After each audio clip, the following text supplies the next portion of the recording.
नमस्ते मेरे प्यारे दोस्तों। हम लोग बिहार एसएससी में अब तक पूछे गए सभी प्रश्नों का सब्जेक्ट वाइज स्टडी कर रहे हैं। अभी तक हम लोग हिस्ट्री, वर्ल्ड हिस्ट्री, कला एवं संस्कृति, पॉलिटी, भौतिक भूगोल, भारत का भूगोल, विश्व का भूगोल और इकोनॉमिक्स के सभी प्रश्नों का स्टडी कर चुके हैं। जो लोग भी नहीं देखे हैं वो प्ले लिस्ट में जाकर देख सकते हैं।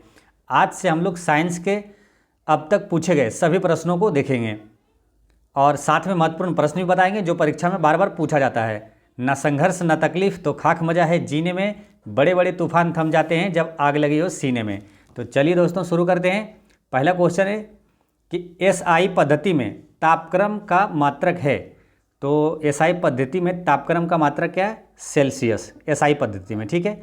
अब यहाँ से कुछ इंपॉर्टेंट चीज़ें आपको याद रखना है, जैसे कि मूल मात्रक कितना होता है। तो मूल इकाई होते हैं 7, ठीक है। और ये 7 से ना क्वेश्चन अक्सर पूछा जाता है। जैसे सबका एसआई मात्रक आपको याद रखना है, ये पूछा जाता है, ठीक है।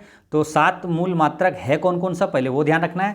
जैसे एक है लंबाई, द्रव्यमान, समय, विद्युत धारा, तापमान, पदार्थ की मात्रा और ज्योति तीव्रता। तो लंबाई का एसआई मात्रक क्या होता है? मीटर। द्रव्यमान का किलोग्राम, समय का सेकेंड और विद्युत धारा का एम्पियर, तापमान का केल्विन और पदार्थ की मात्रा का एसआई मात्रक मोल होता है और ज्योति तीव्रता का एसआई मात्रक कैंडेला होता है। तो ये 7 आपको याद रखना है। नेक्स्ट क्वेश्चन है कि पहाड़ पर चढ़ते समय व्यक्ति आगे की ओर झुक जाता है ताकि क्या होता है कि अस्थायित्व में वृद्धि हो सके, इसलिए वो झुक जाता है, ठीक है। अस्थायित्व में वृद्धि हो सके। देखिए होता क्या है कि यह सब है ना गुरुत्व के कारण होता है। किसी भी वस्तु का गुरुत्व केंद्र वह बिंदु होता है जहाँ पर वस्तु का समस्त भार कार्य करता है, ठीक है। तो ये ध्यान रखना है आपको। और यहाँ से एक इम्पोर्टेंट क्वेश्चन पूछा जाता है कि गुरुत्वाकर्षण बल का मान अधिकतम कहाँ होता है। तो गुरुत्वाकर्षण बल का मान अधिकतम होता है ध्रुवों पर, है ना। ये ध्रुवों पर सबसे अधिकतम मान होता है ध्रुवों पर। और अगर पूछे कि गुरुत्वाकर्षण बल का मान न्यूनतम कहाँ होता है, तो वो होता है भूमध्य रेखा पर, ठीक है। ये ध्यान रखना है। होता ये है कि पृथ्वी के केंद्र से, जैसे ये केंद्र बिंदु है ना, तो केंद्र से दूरी बढ़ने पर जी का मान घटता है, ठीक है। तो ये केंद्र से है, ये डिस्टेंस कम है इसके अपेक्षा, ठीक है। तो ये कम है पृथ्वी पर। फिर से समझिए, गुरुत्वाकर्षण बल का मान अधिकतम होता है ध्रुवों पर। इसका मतलब क्या है, यहाँ जो दूरी है ये कम है इसके अपेक्षा, भूमध्य रेखा की अपेक्षा, ठीक है। यहाँ तो यहाँ पर न्यूनतम दूरी है, क्योंकि यहाँ न्यूनतम जो गुरुत्वाकर्षण बल का मान है न्यूनतम है, क्योंकि यहाँ दूरी अधिक है, ठीक है। तो फिर से समझ लीजिए एक बार कि गुरुत्वाकर्षण बल का मान अधिकतम होता है ध्रुवों पर और न्यूनतम होता है भूमध्य रेखा पर। पृथ्वी के केंद्र से दूरी बढ़ने पर जी का मान घटता है। तो इतने ध्यान रखना आपको, ठीक है। नेक्स्ट क्वेश्चन है, एक क्रिकेट खिलाड़ी गेंद को पकड़ते समय अपने हाथ को नीचे की ओर खींचता है, ठीक है, नीचे कर लेता है, ऐसा उसे चोट लगने से बचाता है। तो यह क्या है? तो यह है संवेग के संरक्षण का सिद्धांत, है ना। संवेग के संरक्षण के सिद्धांत पे ये कार्य करता है। नेक्स्ट क्वेश्चन है कि एक हवाई जहाज के पंख पर बह रही हवा की चाल में वृद्धि होती है तो पंखे पर दाब क्या होता है? देखिए, एक हवाई जहाज के पंखे पर बह रही हवा की चाल में वृद्धि हो जाती है ना, तो पंखे पर दाब क्या होता है? वो कम हो जाता है। तो ये आपको याद रखना है। नेक्स्ट है कि 3 प्राथमिक रंग है, तो 3 प्राथमिक रंग कौन सा होता है? नीला, हरा और लाल। इसे याद ऐसे रख लेना है, नेहाल, है ना। नेहाल बोलते हैं ना कि कोई लड़का ने नेहाल कर दिया, तो वही है नेहाल, है नीला, हरा और लाल, ये प्राथमिक रंग है। नेक्स्ट क्वेश्चन है, 100 ग्राम द्रव्यमान के पिंड पर एक निश्चित बल कार्य करता है जिससे 25 सेकंड में इसका वेग 50 सेंटीमीटर प्रति सेकंड हो जाता है। त्वरण और बल के मान क्या होगा, ठीक है। तो इसमें पूछा है त्वरण और बल का मान क्या होगा। अच्छा, त्वरण बराबर होता है क्या? वेग में परिवर्तन की दर क्या कहलाता है? त्वरण कहलाता है, ठीक है।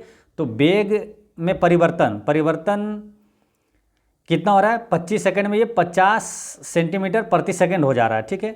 तो परिवर्तन हो रहा है 50, ठीक है। वेग में परिवर्तन ये हुआ, वेग ये है दिया हुआ में परिवर्तन की दर यानी जैसे कि होता है ना कि परिवर्तन यानी कि समय नीचे आएगा, ठीक है, टी, v/t, ठीक है। तो ये त्वरण बराबर हो गया v/t। तो यहाँ त्वरण कितना निकल जाएगा? 25 से ये 50 काट देंगे तो 2 हो गया इसका त्वरण, ठीक है। मीटर प्रति सेकंड स्क्वायर हो गया इसका त्वरण, और 2 हो गया इसका त्वरण, ठीक है, ऑप्शन में देखते हैं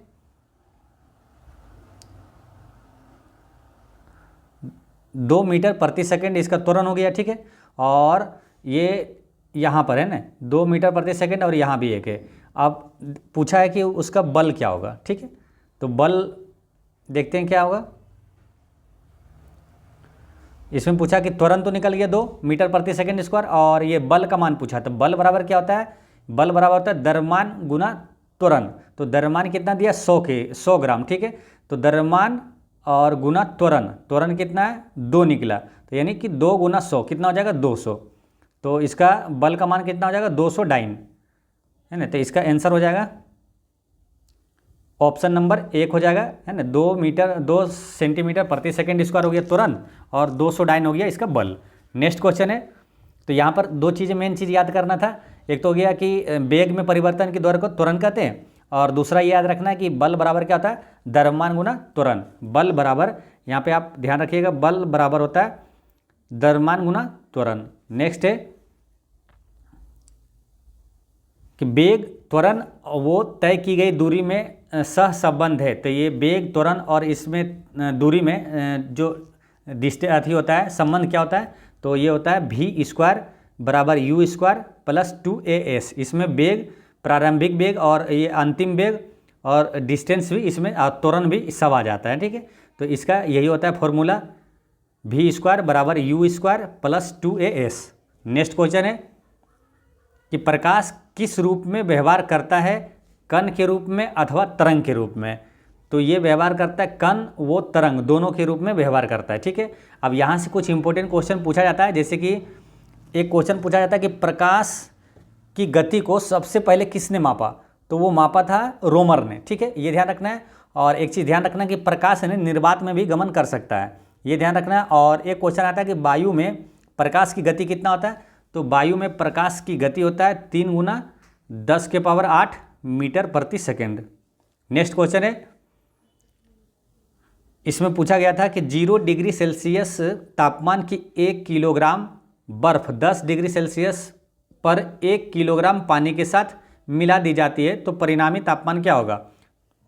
तो इसमें क्या होता है मालूम, 0 डिग्री सेल्सियस से कम हो जाता है। ठीक है, जैसे कि 0 डिग्री सेल्सियस तापमान की 1 किलोग्राम बर्फ है, और 10 डिग्री सेल्सियस पर 1 किलोग्राम पानी के साथ अगर मिलाएंगे तो क्या होता है मालूम, ये 0 डिग्री से और कम ही हो जाता है, इसका तापमान 0 डिग्री से और कम हो जाता है। ठीक है, ये ध्यान रखना है। और यहाँ से एक क्वेश्चन आता है ये कि पानी का घनत्व अधिकतम कितने डिग्री सेल्सियस पर होता है, तो पानी का जो घनत्व होता है अधिकतम 4 डिग्री सेल्सियस पर होता है, और यहीं पर आयतन न्यूनतम होता है, यानी कि कितने डिग्री सेल्सियस पर पानी का आयतन न्यूनतम होता है, तो 4 डिग्री सेल्सियस पर, है ना।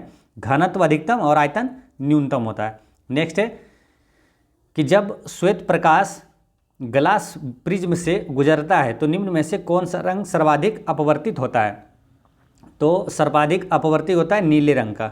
ठीक है, ऑप्शन में अगर बैगनी रंग रहे तो बैगनी रंग भी आंसर होता है। ठीक है, तो अभी यहाँ पर क्या है, नीले रंग का सर्वाधिक अपवर्तित होता है। अच्छा, तरंग, एक चीज़ यहाँ ध्यान रखना है कि देखिए तरंग दैर्घ्य बढ़ने से ना क्या होता है कि अपवर्तनांक का मान कम होता है।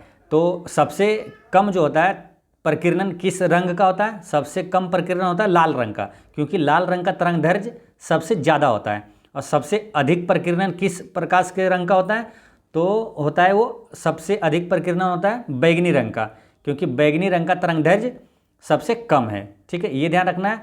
और ये जो प्रिज्म से रंग यदि गुजरता है तो वो जो रंग होता है, यानी कि इंद्रधनुष का भी रंग उसको बोला जाता है, तो वो कौन सा होता है, वो क्रम में आपको याद रखना है। जैसे कि उसमें होता है, इसको याद रखना है ना, VIBGYOR,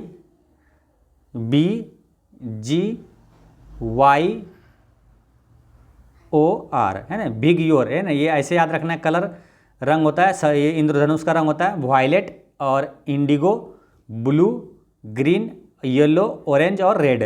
ठीक है, वायलेट यानी बैगनी रंग होता है, और इंडिगो कलर होता है जामुनी रंग होता है, और ब्लू से हो गया वो आसमानी नीला होता है, और ग्रीन यानी हरा, फिर हुआ येलो में पीला, और ऑरेंज यानी नारंगी, और रेड मीन्स लाल होता है। तो ये आपको याद रखना है, ये क्रम है ना।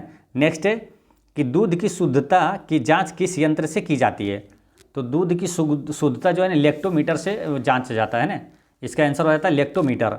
ठीक है। अब यहाँ दूध से मालूम कई इंपॉर्टेंट क्वेश्चन एग्जाम में पूछा जाता है, ठीक है, तो कुछ ध्यान रखेंगे वो आगे देखेंगे। और यहाँ पर ये चीज़ देखते हैं कि जैसे कि दूध की शुद्धता की जांच किया जाता है लैक्टोमीटर से, हाइड्रोमीटर से किसका जांच किया जाता है, तो हाइड्रोमीटर से द्रवों के घनत्व को मापा जाता है, हाइड्रोमीटर से द्रवों का घनत्व मापा जाता है। और इसी तरह कन्फ्यूजन वाला क्वेश्चन आता है हाइग्रोमीटर, ठीक ना, वो आता है हाइग्रोमीटर है ना। तो हाइग्रोमीटर में क्या होता है, ग्रो यहाँ रहता है, यहाँ ड्रो रहता है ना। तो हाइग्रोमीटर में क्या होता है, द्रव का जो आपेक्षिक आर्द्रता मापी जाती है, ठीक है, और ये द्रवों की आपेक्षिक घनत्व मापा जाता है हाइड्रोमीटर से। तो इसे रिलेट कैसे कर लेना ये, ताकि कन्फ्यूजन ना हो। तो देखिए आपेक्षिक घनत्व मापा जाता है, तो घनत्व का इंग्लिश क्या होता है, डेंसिटी। तो डेंसिटी वाला में डो रहेगा ना, हाइड्रोमीटर, और आपेक्षिक आर्द्रता में हाइग्रोमीटर हो जाएगा, ठीक है। और यहाँ है मैनोमीटर, मैनोमीटर से क्या मापा जाता है, दाब मापने वाला यंत्र है मैनोमीटर। अब इसी तरह एक है एनीमोमीटर, ठीक है। देखिए ये दोनों में कन्फ्यूजन हो सकता है, मैनोमीटर से दाब को मापा जाता है और एनीमोमीटर से हवा के चाल को मापा जाता है, एनीमोमीटर से, ठीक है, ये ध्यान रखना है। और फेदोमीटर से क्या, समुद्र की गहराई किससे मापा जाता है, फेदोमीटर से। नेक्स्ट क्वेश्चन है, क्वेश्चन नंबर है 12। इसमें है कि प्रकाश का वेग किलोमीटर प्रति सेकंड होता है। तो किलोमीटर प्रति सेकंड क्या होता है, तो आप आज तक आपने देखा क्या है कि प्रकाश का वेग कितना होता है, तो वो होता है 3 × 10⁸ मीटर प्रति सेकंड। तो किलोमीटर में बदलना है, तो इसको क्या करेंगे, 1000 से भागा दे देंगे, तो ये किलोमीटर में बदल जाएगा, तो यानी 3 शून्य कट जाएगा, यानी 3 × 10⁵ हो जाएगा, है ना, 3 × 10⁵ किलोमीटर प्रति सेकंड हो जाएगा, ठीक है। और प्रकाश के वेग को सबसे पहले किसने मापा था, तो रोमर ने मापा था। नेक्स्ट है, एक सरल लोलक का दोलन काल 3 सेकंड है, यदि इसकी लंबाई 9 गुना कर दी जाए तो इसका नया दोलन काल कितना हो जाएगा। तो देखिए इसमें क्या है, पहले तो याद रखना है कि आवर्त काल बराबर क्या होता है ना, टी बराबर होता है 2 × L/g, ठीक है। तो 2 × L/g होता है। तो इसमें बोला गया है कि यदि लोलक का दोलन काल 3 सेकेंड है, यदि इसकी लंबाई 9 गुना कर दी जाए, इसकी लंबाई में 9 गुना करना है, तो इसको निकालना है कैसे मालूम, इसको ऐसे लिखना है ना, T1 जो परिवर्तन हो रहा है ना, T2, और ये फार्मूला से निकालना है रूटेंडर L1/L2, ठीक है। तो इसमें क्या, दोलन काल जैसे 3 है पहले, ठीक है, और दूसरा का पूछा है, पहले वो वाला फॉर्मूला हो गया, पहले 3 है और दूसरा पूछा कितना हो जाएगा उसका, ठीक है। तो T2 और = में क्या है, उसमें क्या बोला, इसकी लंबाई 9 गुना कर दिया गया है, ठीक है। दोलन काल कितना हो जाएगा, इसकी लंबाई 2 गुना कर दिया गया है। तो यहाँ पर क्या है, 1 को मान लेते हैं, पहले कितना था, 1 था, है ना, पहले 1 था, उसके बाद 9 गुना कर दिया गया है, ठीक है। तो अब इसका क्या हो जाएगा, 3/T2 इसको रूट हटा देंगे तो कितना हो जाएगा, 1/3। तो T2 बराबर कितना निकल जाएगा, 3 × 9। तो इसका आंसर क्या हो जाएगा, समय भी, दोलन काल भी क्या हो जाएगा, 9 गुना हो जाएगा। तो इसका आंसर ये हो जाएगा। नेक्स्ट है कि एक लेंस की क्षमता +2.5 डायोप्टर है, तो लेंस की फोकस दूरी में क्या होगा। तो लेंस की जो क्षमता होता है डायोप्टर बराबर क्या होता है, D बराबर 1/, ये होता है फोकस दूरी, और फोकस दूरी होता है क्या, यहाँ पर जो फॉर्मूले में होता है वो मीटर में होता है, ठीक है, ये ध्यान रखना है। D = 1/f यानी फोकस दूरी। तो पूछा क्या, फोकस दूरी निकालना है, तो फोकस दूरी निकालना है तो f को इधर कर देते हैं और d को इधर कर देते हैं, यानी कि f बराबर हो जाएगा 1/d, ठीक है। तो 1/d, d में कितना 2.5 है, तो 2.5 है, तो पॉइंट को ऊपर कर दीजिए, तो यहाँ 10/25 हो गया। अब इसको क्या है, ये मीटर में है, सेंटीमीटर में बदलना है, तो 100 से गुना कर देंगे, 100 से गुना कर दिए, 25 से ये 100 कट गया 4, तो 4 गुना ये 10 है, तो यानी 40 हो गया। तो 40 सेंटीमीटर इसका आंसर हो जाएगा, ठीक है। और यहाँ एक क्वेश्चन और पूछा जाता है कि लेंस की क्षमता का एसआई मात्रक क्या होता है, तो डायोप्टर होता है, ये ध्यान रखना है। और एक क्वेश्चन यहाँ पूछा जाता है कि धूप के चश्मे की पावर कितना होता है, कितना डायोप्टर होता है, तो वो 0 डायोप्टर होता है। नेक्स्ट क्वेश्चन है कि एक अश्व शक्ति लगभग बराबर है। काफ़ी इजी क्वेश्चन है लेकिन कई एग्जामों में पूछा गया है और अक्सर ये पूछा जाता है, ठीक है। एक अश्व शक्ति बराबर होता है 746 वाट के बराबर होता है। और शक्ति का एसआई मात्रक क्या होता है, तो वाट होता है। नेक्स्ट है निम्नलिखित में से किसे ऊर्जा के व्यापारिक मात्रक के रूप में प्रयोग करते हैं, तो ऊर्जा के व्यापारिक मात्रक के रूप में किलोवाट घंटा का प्रयोग किया जाता है, ठीक है। और विद्युत ऊर्जा का एसआई मात्रक क्या है, तो किलोवाट घंटा है विद्युत ऊर्जा का एसआई मात्रक। नेक्स्ट है कि ऊर्जा की बीमा है, तो ऊर्जा की बीमा है ml2 है ना, ml2T-2। और एक क्वेश्चन यहाँ पूछा जाता है कि एक बार दे देते हैं कि किस दोनों का एसआई मात्रक सेम होता है, बराबर होता है। तो आपको ध्यान रखना है ऊर्जा और कार्य दोनों का एसआई मात्रक जूल होता है, ठीक है ना। ऊर्जा का भी एसआई मात्रक जूल और कार्य का भी एसआई मात्रक जूल होता है। नेक्स्ट है कि इलेक्ट्रिक पावर हाउसों में किसे विद्युत ऊर्जा में परिवर्तित किया जाता है, तो विद्युत ऊर्जा में मतलब किसे परिवर्तित किया जाता है, कहाँ से, हाइड्रो इलेक्ट्रिक पावर हाउस में। तो इसका आंसर है जल की स्थितिज ऊर्जा को विद्युत ऊर्जा में परिवर्तित किया जाता है, ठीक है। विद्युत ऊर्जा में कहाँ, तो हाइड्रो इलेक्ट्रिक पावर हाउसों में जल की स्थितिज ऊर्जा को विद्युत ऊर्जा में परिवर्तित किया जाता है। अच्छा, रासायनिक ऊर्जा को विद्युत ऊर्जा में कैसे परिवर्तित किया जाता है, तो वो बैटरी द्वारा परिवर्तित किया जाता है ना। रासायनिक ऊर्जा को विद्युत ऊर्जा में परिवर्तित किया जाता है। और वायु ऊर्जा को विद्युत ऊर्जा में किसके द्वारा परिवर्तित किया जाता है, तो पवन चक्की के द्वारा परिवर्तित किया जाता है। और सौर ऊर्जा को विद्युत ऊर्जा में किसके द्वारा परिवर्तित किया जाता है, तो फोटोवोल्टिक सेल द्वारा परिवर्तित किया जाता है। तो ये सारे पॉइंट्स याद रखना है। नेक्स्ट है निम्न में से कौन सर्वाधिक रेडियो एक्टिव है, तो सबसे ज़्यादा रेडियो एक्टिव है रेडियम, ठीक है। अब इंपॉर्टेंट क्वेश्चन ये आता है कि रेडियम की खोज किसने किया, तो पियरे क्यूरी और मैडम क्यूरी ने किया था। और एक क्वेश्चन ये पूछा जाता है कि भौतिकी और रसायन दोनों में नोबेल पुरस्कार विजेता कौन है, तो वो है मेरी क्यूरी। तो ये ध्यान रखना है आपको। नेक्स्ट है क्वेश्चन नंबर 20।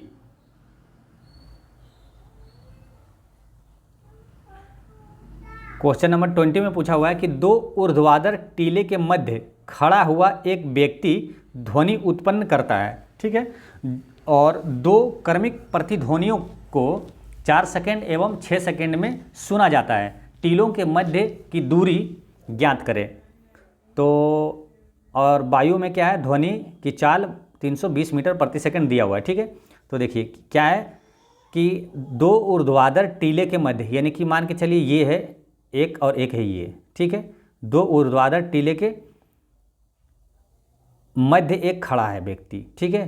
तो बोला कि दो क्रमिक प्रतिध्वनि, प्रतिध्वनि का मतलब होता है कि यहाँ से देखिए पहले क्या है, वो ध्वनि उत्पन्न करता है, यानी कि वो आवाज़ लगाया और फिर ये क्या करेगा, यहाँ आएगा और यहाँ से टकरा कर फिर इसके पास आएगा, तो ये प्रतिध्वनि हुआ है ना।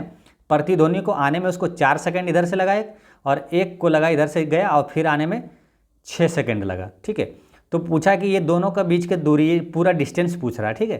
तो क्या हो जाएगा, दूरी बराबर क्या होता है, चाल गुना समय। तो चाल कितना है, 300 इधर का एक देखते हैं पहले इधर का, ठीक है। यानी कि ये गया और ये आया इधर से, ठीक है। तो 4 सेकंड लगा, यानी कि डिस्टेंस क्या हो जाएगा, ये 2 बार गिनती हो गया टाइम, तो डिस्टेंस कितना हो जाएगा, एक बार जाने में जो समय लगा उतना ही होगा ना। तो यहाँ 2 सेकंड हो जाएगा, ठीक है। तो 2 सेकंड 332 को 2 से गुना कर दीजिए, 32 दूनी 64, तो यानी कि एक का डिस्टेंस हो गया 640 मीटर, ठीक है। फिर क्या हुआ, यहाँ से भी इधर का दाहिने साइड का करते हैं, तो 320 मीटर प्रति सेकंड है और कितना लगता है टाइम, 3 सेकंड लगेगा एक तरफ का है ना, क्योंकि 6 सेकंड में वो आ भी जाता है ना, जाता है और आ जाता है। तो 3 सेकंड डिस्टेंस क्या होगा, एक्चुअल डिस्टेंस 3 सेकंड में वो तय करता है। तो 32 दिया 96, ठीक है। तो ये हो गया। तो टोटल दूरी कितना हो गया, दोनों को ऐड कर देते हैं, तो 9 6 1500 और एक 1600, तो 1600 मीटर इसका डिस्टेंस हो जाएगा, ठीक है। तो यहाँ सिंपल सी चीज़ें ये, एक तो एक कॉन्सेप्ट समझना था और एक चीज़ याद रखना था कि दूरी बराबर क्या होता है, चाल गुना समय। तो आसानी से ये बन जाता है। नेक्स्ट क्वेश्चन है क्वेश्चन नंबर 21 कि एक विद्युत चुंबक की शक्ति बढ़ाई जा सकती है। तो विद्युत चुंबक की शक्ति बढ़ाई जा सकती है कैसे, धारा को बढ़ाकर, यानी कि धारा अगर, यानी कि इलेक्ट्रिसिटी अगर बढ़ाते हैं ना, तो वहाँ से भी वो चुंबकत्व का प्रभाव वो बढ़ता है, यानी उत्पन्न होता है चुंबकीय क्षेत्र। तो विद्युत चुंबक की शक्ति बढ़ाई जा सकती है कैसे? धारा को बढ़ा करके। नेक्स्ट है कि एक सेल का ईएमएफ है, तो एक सेल का ईएमएफ क्या है? तो अदिश राशि है। ईएमएफ क्या है? तो ये क्या है? इलेक्ट्रोमोटिव फोर्स, यानी कि विद्युत वाहक बल है। इलेक्ट्रोमोटिव फोर्स यानी विद्युत वाहक बल क्या है? एक अदिश राशि है। ठीक है, ये ध्यान रखना है। अच्छा, अदिश राशि और सदिश राशि से क्वेश्चन पूछा जाता है, तो आपको याद रखना है। देखिए, अदिश राशि वो होता है, वैसी राशि है जिसका केवल परिमाण होता है, दिशा नहीं होती है, वो अदिश राशि कहलाता है। ठीक है, जैसे अदिश राशि में आता है द्रव्यमान, विद्युत धारा, घनत्व, चाल, दूरी, समय, ताप, आयतन, ऊर्जा, ये सब क्या है? अदिश राशि है। सदिश राशि वो होता है वे राशियां जिसमें क्या है? परिमाण और दिशा दोनों होता है। जैसे वेग, बल, संवेग, विस्थापन, ये क्या है? सदिश राशि होता है। ठीक है।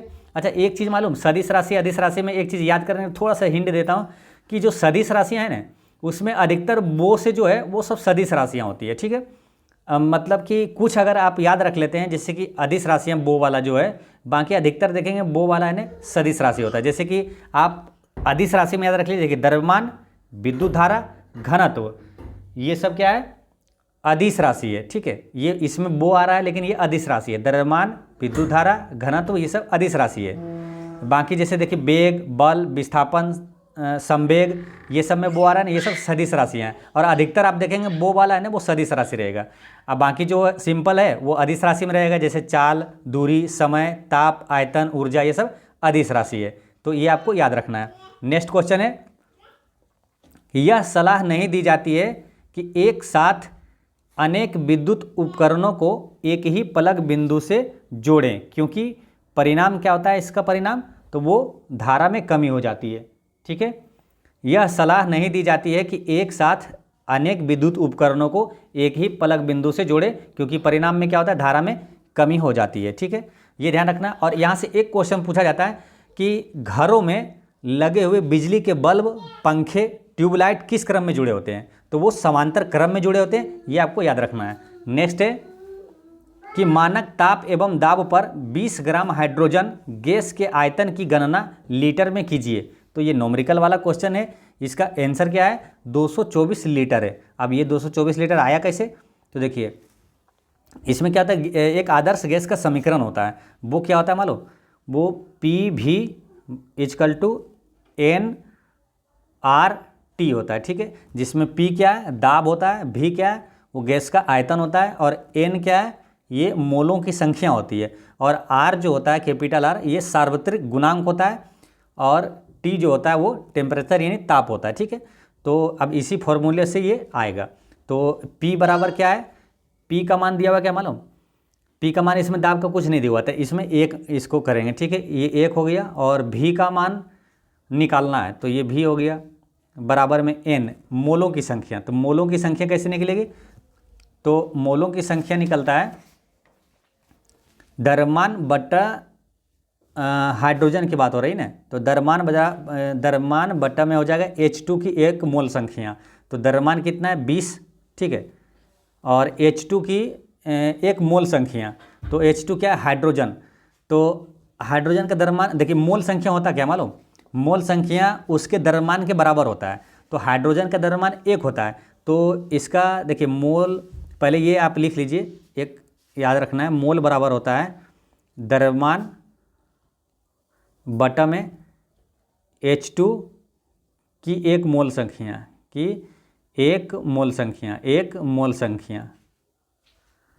ठीक है, तो उसी से बनाएंगे।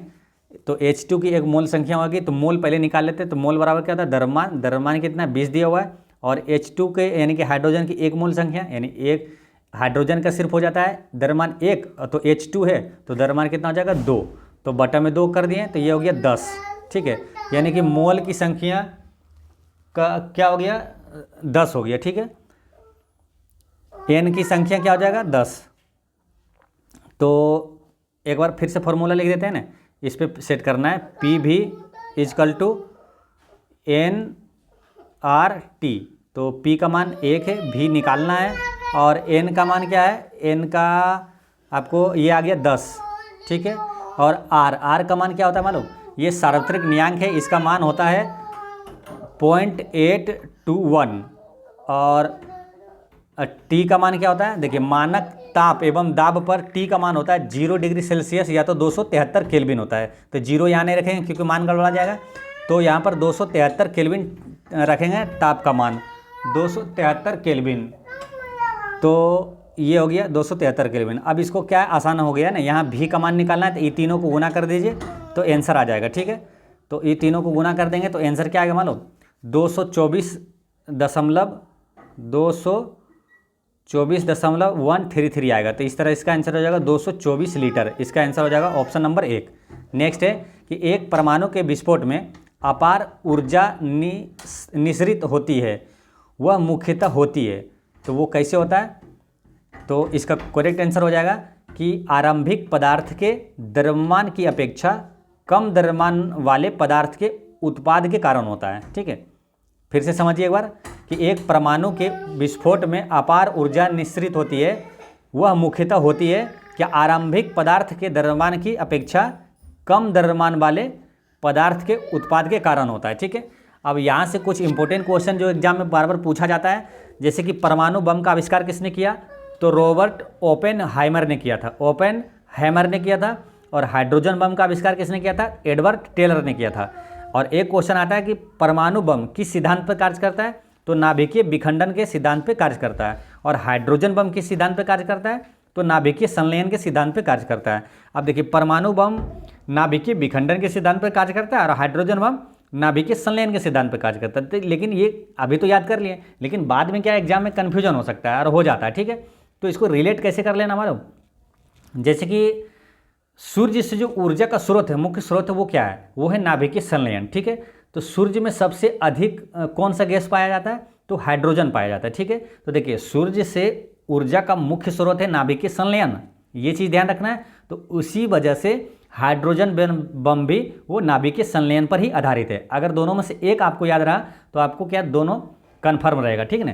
क्योंकि सूर्य में सबसे अधिक होता है हाइड्रोजन, तो हाइड्रोजन हो गया नाभिकीय संलयन के अभिक्रिया पर ये आधारित है, क्योंकि सूर्य का मुख्य ऊर्जा का स्रोत भी है नाभिकीय संलयन। और परमाणु बम किस सिद्धांत पर है, तो वह नाभिकीय विखंडन के सिद्धांत पर है।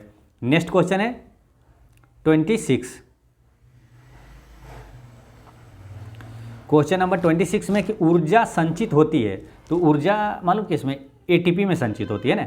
ऊर्जा संचित होती है किसमें, एटीपी में। और एटीपी के फुल फॉर्म क्या है, एडोनीसिन ट्राइफॉस्फेट, एडोनीसिन ट्राइफॉस्फेट। अब एक क्वेश्चन यहाँ से ये पूछा जाता है कि ग्लूकोज के एक अणु के पूर्ण ऑक्सीकरण से कितना एटीपी ऊर्जा प्राप्त होता है, ठीक है।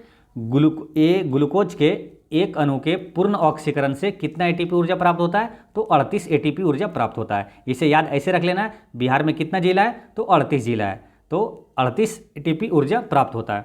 नेक्स्ट है कि लंबाई के निम्नलिखित मापन में प्रतिशत त्रुटि ज्ञात कीजिए। तो लंबाई के निम्नलिखित मापन में प्रतिशत त्रुटि ज्ञात कीजिए। तो इसका करेक्ट आंसर है 1.61% और 0.6%। नेक्स्ट क्वेश्चन है कि एक मैकेनिक 150 न्यूटन के बल के द्वारा एक नट यानी कि पेंच को खोल सकता है, जबकि वह 40 सेंटीमीटर लंबे एक लीवर हत्थे का प्रयोग करता है, ठीक है। वह इस नट को 50 न्यूटन के बल के द्वारा खोलना चाहता है, तो कितने लंबे लीवर की आवश्यकता होगी। इसको फिर से समझिए, ठीक है। देखिए सिंपल है कि 150 न्यूटन के बल का प्रयोग करता है, तो 40 सेंटीमीटर लंबे एक लीवर का प्रयोग करके खोलता है, ठीक है।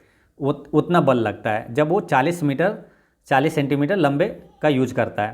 तो जैसे कि इसको ऐसे लिख दीजिए, 150 न्यूटन बल लगता है जब 40 सेंटीमीटर लीवर का यूज करता है, ठीक है। तो आगे पूछा है कि जब 50 न्यूटन का बल का प्रयोग किया जाएगा तो उसको कितना लंबा लीवर की आवश्यकता पड़ेगी। तो यहाँ मान लेते हैं लीवर का x, ठीक है। ये दोनों इक्वल टू कर दीजिए। इक्वल कर देने के बाद ये आसानी से बन जाएगा, 50 से ये काट दीजिए, तो ये क्या हो गया, 50 से 3 बार में काट दिया, तो यानी 4 तिया 120, ठीक है। 120 ये क्या है, सेंटीमीटर में दिया हुआ है, ठीक है। लेकिन ऑप्शन में क्या है, मीटर में दिया हुआ है, तो 100 से भागा देंगे तो 1.2 मीटर हो जाएगा। तो 1.2 कहाँ है, ऑप्शन नंबर 4 में है। इसका आंसर हो गया 4। नेक्स्ट है कि एक पुल से एक पत्थर को नदी में स्वतंत्र रूप से छोड़ दिया जाता है, यदि नदी में जल के सतह को स्पर्श करने में 5 सेकंड लेता है, तो जल के सतह से पुल की ऊंचाई क्या होगा। तो जल के सतह से पुल की ऊंचाई क्या होगा, तो ये वाला फॉर्मूला से ये निकलता है, ठीक ना। जैसे कि एक पुल से एक पत्थर को नदी में स्वतंत्र रूप से छोड़ दिया जाता है, तो यह नदी में जल के सतह को स्पर्श करने में 5 सेकंड लेता है, तो जल के सतह से पुल की ऊंचाई क्या होगा, तो ये फॉर्मूला लगेगा h बराबर ऊंचाई बराबर ut यानी प्रारंभिक वेग t प्लस हाफ और गुरुत्वीय त्वरण भी जो लगेगा हाफ g(t²) है, ठीक है। अब इसमें क्या है कि जो प्रारंभिक वेग है, यानी कि जो फेंका वो प्रारंभिक वेग इसका शून्य होता है, शून्य हो गया यहाँ ना, तो ये 0 हो जाएगा, तो ये पूरा 0 हो जाएगा। तो अब बनेगा क्या, हाफ g(t²), तो हाफ g(t²) h बराबर क्या हो जाएगा, हाफ गुरुत्वीय त्वरण का मान कितना है, ये दिया हुआ 9.8 हाफ g(t²), टी यानी टाइम है, तो 25, ठीक है। तो अब इसको बना दीजिए, ये 4 से 2 से कट गया, ये 49, अब 25 गुना हो गया 49, यहाँ दशमलव है, तो 25 नंबर 225, और बाकी बच गया कितना 22, ठीक है। 225 के 5 लिख दिए, 22 बच गया, अब 25 चौक 100 और 22 कितना हो गया 122, दशमलव 1 अंक के बाद है, तो यहाँ डाल दीजिए। यानी कि अब ऑप्शन में कहाँ आ रहा है, ऑप्शन नंबर 1 में आ रहा है, ठीक है। तो जल के सतह से पुल की ऊंचाई कितना हो गया, 122.5 मीटर हो गया। नेक्स्ट क्वेश्चन है 5 फ़ारेनहाइट को केल्विन स्केल में बदलिए। तो इसका एक फॉर्मूला याद रखिएगा, इससे क्वेश्चन में पूछा जाता है। बिहार एसएससी सीजीएल 2015 में भी ये यहाँ से क्वेश्चन आया था, ठीक है। और एक बार कई बार एग्जाम में पूछा जाता है, तो आपको एक फॉर्मूला याद कर रख लेना है, और इससे घुमा के कितनों बार किसी भी टाइप से पूछेगा तो आपसे आसानी से बन जाएगा। तो इसमें याद रख लेना है सेल्सियस -0/5 बराबर फ़ारेनहाइट -32 बटा, ये जो ऊपर लिखते हैं ना माइनस में, वो क्या होता है फ़ारेनहाइट का, जैसे फ़ारेनहाइट में न्यूनतम मान होता है, जैसे कि, और सेल्सियस में न्यूनतम जो होता है जिस पर 0 होता है, और इस ये हो गया। ऊपर में फिर लिखेंगे K -273 ये केल्विन में बट्टा यहाँ 5, ठीक है। ये फॉर्मूला आप लिख लीजिएगा, तो आसानी से कोई भी बन जाएगा। अभी जैसे पूछा है कि 5 फ़ारेनहाइट को केल्विन में बदलना है, तो ये फॉर्मूला का यूज कर देना है ना, फ़ारेनहाइट और केल्विन का।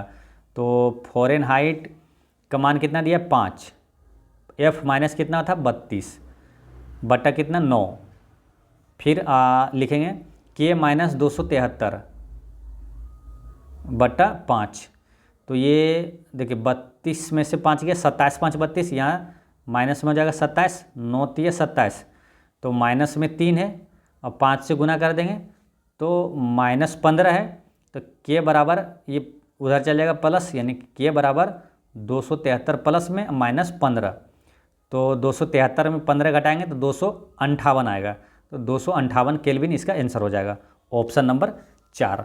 नेक्स्ट क्वेश्चन है कि जब एक वस्तु को 75 डिग्री के कोण पर झुकी हुई 2 समतल दर्पणों के मध्य रखा जाता है तो निर्मित प्रतिबिंबों की संख्या होगी। तो इसमें एक सूत्र याद रखना है कि जब 2 समतल दर्पण के मध्य रखा जाएगा तो कितना कोण पे रखा जाएगा ना, तो यहाँ से एक सूत्र याद रखना है कि प्रतिबिंबों की संख्या कितनी होगी। तो वो एक फॉर्मूला याद रखना ये कि 360 बटा थीटा, यानी कि जितना कोण ये दिया रहेगा बटा में थीटा कर देना -1 हो जाएगा, ठीक है। तो यहाँ 360 बटे 75 कर देंगे, -1 कर देंगे, तो इसको अगर काटेंगे ना तो 5 से ये कटेगा 5 सते 35, 72 बार में कट जाएगा ना, और 5 से ये 15 बार में कट जाएगा, फिर ये कटेगा 3 से 24 3 72, और फिर कट गया ये 3 से 5 से। अब इसको जब काटेंगे तो 5 चौक 20 और 5 8 40, यानी 4.8 -1 यानी कि 3.8। तो जब दशमलव में आए तो जो मेन होता है पूर्णांक होता है वही उसकी प्रतिबिंबों की संख्या होती है, ठीक है। यानी कि 3 इसका संख्या हो जाएगा, प्रतिबिंब की संख्या कितना हो जाएगा 3, इसका आंसर होता है ऑप्शन नंबर 2। नेक्स्ट क्वेश्चन है 32।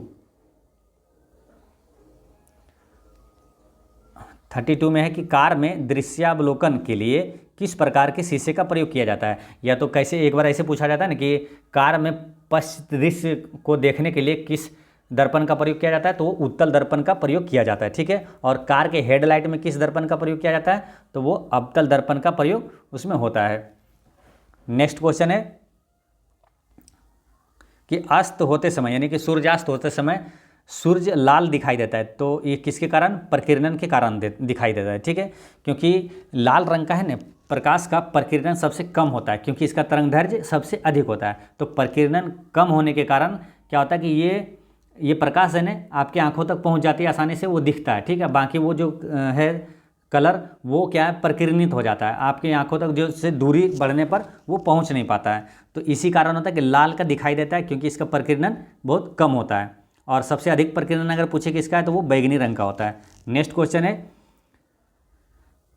कि पृथ्वी तल से किसी वस्तु का पलायन वेग निम्नलिखित पर निर्भर करता है। तो ये निर्भर करता है, प्रक्षेपण किए जाने के स्थान पर भी निर्भर करता है, ठीक है। अब यहाँ से क्वेश्चन आता है कि पृथ्वी का जो पलायन वेग का मान कितना होता है, तो 11.2 किलोमीटर प्रति सेकेंड होता है, ठीक है। 11.2 किलोमीटर प्रति सेकेंड। और चंद्रमा से पलायन के वेग का मान कितना होता है, तो 2.38 मीटर प्रति सेकेंड होता है। तो यहाँ ध्यान रखना है, जो पृथ्वी का पलायन वेग क्या है, वेग का मान है जो 11.2 किलोमीटर प्रति सेकेंड है, ठीक है ना, किलोमीटर प्रति सेकेंड। और चंद्रमा का जो है 2.38 मीटर प्रति सेकेंड है। नेक्स्ट क्वेश्चन है कि जल के वाष्प में परिवर्तन कहलाता है। तो जल का वाष्प में परिवर्तन ये भौतिक परिवर्तन होता है, ठीक है। तो ये ध्यान रखना है, भौतिक परिवर्तन और रासायनिक परिवर्तन से पूछा जाता है। जैसे भौतिक परिवर्तन वह प्रक्रिया होता है जो फिर दोबारा उसे दोहराया जा सके, रासायनिक परिवर्तन जिससे वो दोबारा दोहराया ना जा सके, ठीक है। तो ये ध्यान रखना है। और यहाँ पर एक चीज़ और ध्यान रखना है, फिर रिवीजन कर लेना है कि जल का घनत्व अधिकतम कितना होता है, तो अधिकतम होता है 4 डिग्री सेल्सियस पर, और आयतन न्यूनतम होता है 4 डिग्री सेल्सियस पर। नेक्स्ट है कि डायनेमो का कार्य है। तो डायनेमो का कार्य क्या है, तो डायनेमो करता है क्या, यांत्रिक ऊर्जा को विद्युत ऊर्जा में बदलता है डायनेमो, ठीक है, ये ध्यान रखना है। और रासायनिक ऊर्जा को विद्युत ऊर्जा में कौन बदलता है, तो बैटरी, है ना। रासायनिक ऊर्जा को विद्युत ऊर्जा में कौन बदलता है, बैटरी। और विद्युत ऊर्जा को जो है यांत्रिक ऊर्जा में कौन बदलता है, विद्युत ऊर्जा को यांत्रिक ऊर्जा में बदलता है विद्युत मोटर, ठीक है। और विद्युत ऊर्जा को रासायनिक ऊर्जा में कौन बदलता है, तो विद्युत ऊर्जा को रासायनिक ऊर्जा में विद्युत अपघटनी सेल बदलता है। तो ये सारी चीज़ें आपको याद रखना है। नेक्स्ट है कि निम्न में से अपश्रव्य तरंगे हैं। तो अपश्रव्य तरंगे कौन होता है, जो कि मनुष्य नहीं सुन सकता है, वो 20 हर्ट्ज से नीचे होता है, ठीक है, अपश्रव्य तरंग कहलाता है। और एक होता है श्रव्य तरंगे, जिसको मनुष्य सुन सकता है, वो होता है 20 हर्ट्ज से 20,000 हर्ट्ज के बीच होता है, 20 हर्ट्ज से 20,000 हर्ट्ज के बीच होता है। और एक होता है प्राश्रव्य तरंगे, तो वो होता है 20,000 हर्ट्ज से अधिक होता है, ठीक है, प्राश्रव्य तरंगे। और एक क्वेश्चन यहाँ से इसी तरह पूछा जाता है कि चमगादड़ अंधेरे में भी उड़ सकता है, क्योंकि चमगादड़ स्वयं द्वारा निर्मित अल्ट्रासोनिक यानी कि प्राश्रव्य तरंगे द्वारा निर्देशित होता है वो। नेक्स्ट है कि दूध की शुद्धता किससे मापी जाती है। तो दूध की शुद्धता मापी जाती है लैक्टोमीटर से, ठीक है। अब दूध के बारे में जितने भी क्वेश्चन पूछा जाता है सबको यहाँ देखेंगे, ठीक है।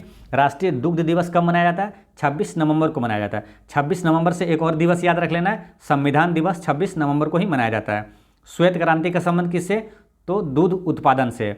और ऑपरेशन फ्लड का, श्वेत क्रांति को ही ऑपरेशन फ्लड भी कहते हैं, तो ऑपरेशन फ्लड का भी संबंध किससे हो गया, दूध उत्पादन से हो गया। श्वेत क्रांति का जनक किसे कहा जाता है, तो वो है बर्गिज कुरियन है। अच्छा, दूध का रंग सफ़ेद किसके कारण होता है, तो केसिन प्रोटीन के कारण होता है सफ़ेद। और दूध का रंग पीला किसके कारण होता है, तो वो केरोटीन प्रोटीन के कारण होता है ना, केरोटीन के कारण पीला होता है। नेक्स्ट है कि ऊष्मा के स्थानांतरण का कारण क्या है। तो ऊष्मा का स्थानांतरण का कारण है तापांतर, है ना। उच्च ऊष्मा से जो कम ताप वाला है वो स्थानांतरण करता है, यानी उच्च ताप से निम्न ताप की ओर ऊष्मा का स्थानांतरण होता है, यानी तापांतर के कारण ऊष्मा का स्थानांतरण होता है। अब यहाँ से कुछ इंपॉर्टेंट क्वेश्चन पूछा जाता है, जैसे कि ठोस में ऊष्मा का स्थानांतरण किस विधि द्वारा होता है, तो चालन विधि द्वारा होता है, ठीक है। ठोस में ऊष्मा का स्थानांतरण चालन विधि द्वारा होता है।